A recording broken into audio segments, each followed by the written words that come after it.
आपने एक इंसिडेंट सुना होगा 3 लड़कियों का, उनकी 12, 14, 16 उम्र थी और उन्होंने दिया क्योंकि उनको कोरिया जाना था। उनके पेरेंट्स ने उनका फ़ोन छीन लिया क्योंकि उनका जो ऑब्सेशन था ना कोरिया जाने का, वो बहुत नेक्स्ट लेवल पे था। वो तीनों लड़कियाँ वर्चुअल रियलिटी में जीने लग गई थी। अगर उनको कोई इंडियन बोलता था तो उनको बहुत चिढ़ मचती थी, उनको इंडिया पसंद ही नहीं आता था।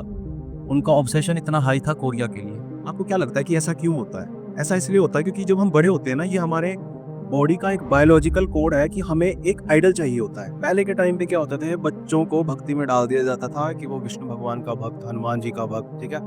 और जिस बच्चे को ज़्यादा अच्छी पेरेंटिंग मिली होती थी, पेरेंट्स के साथ ज़्यादा अच्छा उठना-बैठना था, तो वो अपने पेरेंट्स को ही भगवान मानने लग जाता था। इस केस में ना आइडेंटिटी क्राइसिस नहीं होते। आपको पता है कि आप किसके बच्चे हो या फिर ऊपर वाले के बच्चे हो। अगर आपने इन दोनों चीज़ों को खो दिया तब भी आप आइडल बनाओगे। ये क्यों? क्योंकि हमारी ये कोडिंग है, ये हमारी बायोलॉजिकल कोडिंग है छोटी उम्र में। फिर आप आइडल ढूँढोगे अपनी पर्टिकुलर आइडेंटिटी से बाहर। बाहर कौन? कोरिया, साउथ कोरिया या साउथ कोरिया के जो के-पॉप के एक्टर्स हैं वो। यही तो हुआ उन तीनों लड़कियों के साथ। जो उनके माँ-बाप हैं, जो उनकी धरती है, वो उनके लिए इम्पोर्टेंट ही नहीं है। क्योंकि उनका ब्रेन ही इस लेवल पे ब्रेन वॉश हो चुका है। क्योंकि वो उनकी आइडेंटिटी खत्म हो चुकी है, क्योंकि उन्होंने उस चीज़ को कभी आइडलाइज़ किया ही नहीं। और उन्होंने आइडलाइज़ किया किसको? कोरिया को। कोरिया उनको जानता नहीं, कोरिया उनको वीज़ा नहीं देगा। अब हो सकता है वो वहाँ पे जाएँ, उनके साथ रेसिज़्म भी हो सकता है। वो उनकी रियलिटी बन जाती है, जो कि रियलिटी है नहीं। और ये तो चलो एक्सट्रीम लेवल का एग्जांपल है जो उन 3 लड़कियों ने करा। देखते हो ना कि अगर विराट कोहली को किसी ने बोल्ड मार दिया और थोड़ा-सा भी एग्रेशन शो किया, तो उसके इंस्टाग्राम अकाउंट पे अब गालियाँ ही गालियाँ होगी। भाई, तुम लोगों को क्या लगता है कि विराट कोहली तुम्हें शाबाशी देगा कि तुम लोगों ने ऐसा कर दिया?